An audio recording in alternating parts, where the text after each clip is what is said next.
Top of the morning, goons and mutants. We're going to be tackling a crate Palomino V16 that has a wonky level pot. Keeps on turning, doesn't do anything. Thank you for following along anyway. Don't forget to like and subscribe. Tell your mom, tell your friends. Tell them all what's happening. Welcome to Forgotten Gear Restorations. Let's get underway. All right, Paul. Good morning. Same to the rest of you goons and mutants out there, wherever you may be. I'm sitting in front of a crate Palomino V16. Customer, I'll talk about you in the third person, Paul. Had a level pot that was just spinning freely in either direction. The shaft had become dislodged, and I was able to install a suitable replacement. Now, you may not know, but some of you may, that crate had ceased being a company around 2009. And since then, parts for these old amps have become more difficult to source, but thankfully I had a suitable pot. I did have to run flying leads to the PCB, but that's going to serve this thing well, as the level knob is one of the most heavily trafficked knobs on the amp. So not having that stress transferred to the PCB will just be an added measure of reliability. I like it. All right, pardon the interruption. So for those of you that don't know, this is a dual EL84 amp, cathode biased, a little British flavor with some reverb on top. Just a lovely little amp if you can find them. Not too many problems. This one in particular looks nearly unused. There's no charring of the PCB. The power tubes look fabulous. Everything's running tip-top. I did, again, go through and clean the jacks and the tube sockets.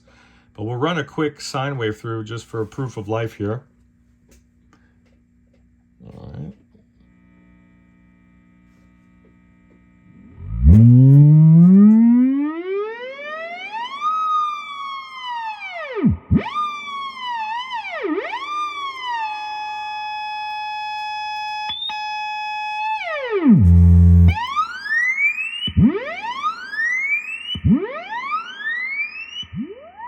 There we go.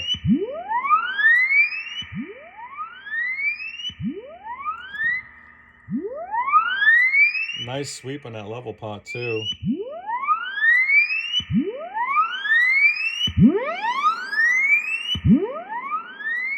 Beautiful. This amp just wants to get dirty.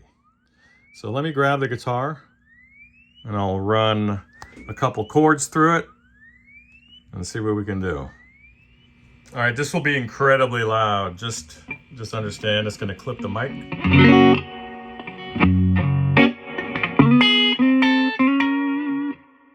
Lovely.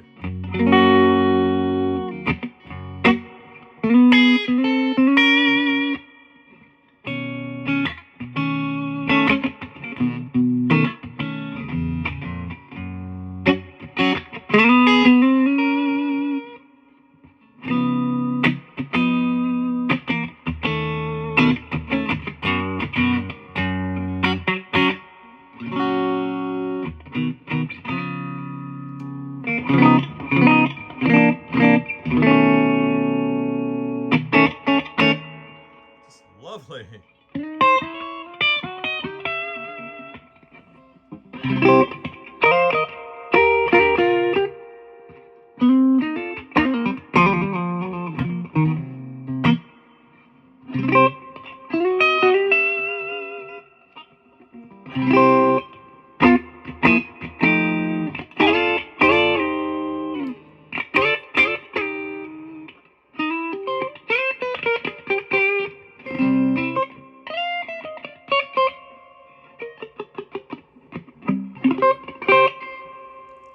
Love it.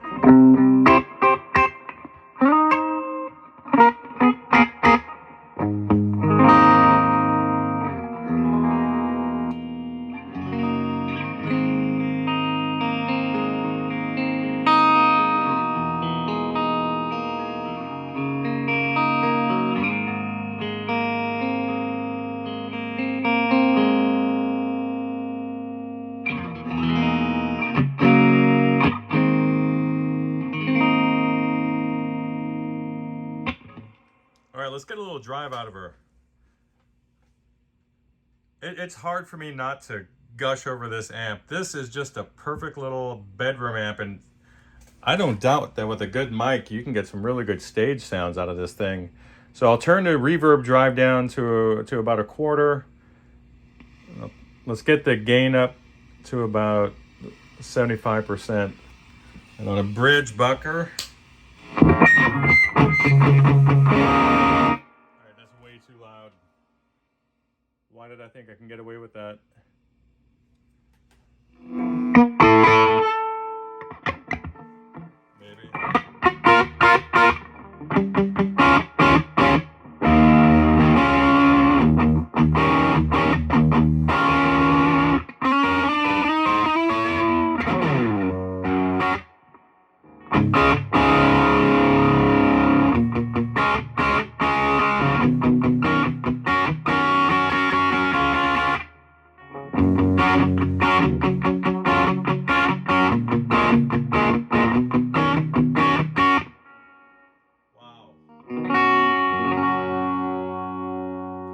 Super chimey with the volume roll down off the guitar with a just slightly hot juiced up PAF style humbucker.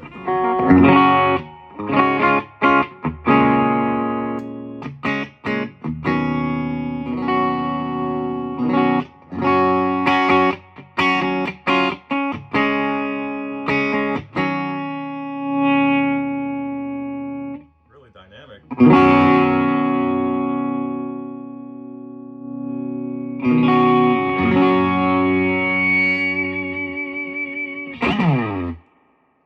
Wow.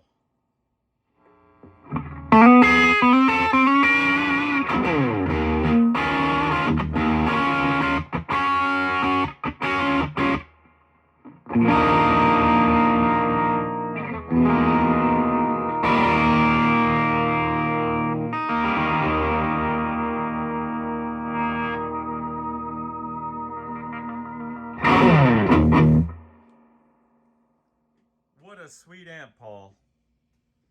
I'd say she's good to go home. So thanks for letting me work on your project. I know Hugh had recommended me from the guitar shop. I appreciate you meeting me off-site. I think I told I don't know if I told you the full story, but yeah, there was some funny business with some criminals here in the neighborhood. It's been a long time. I think all that stuff's been cleaned up, but yeah, neighbors were on edge with all the customers coming over to the house, you know. But I do appreciate you having faith that I wasn't just some weirdo who was going to take your gear. So again, and thank all of you guys for your patience with respect to that. And I hope this finds you well.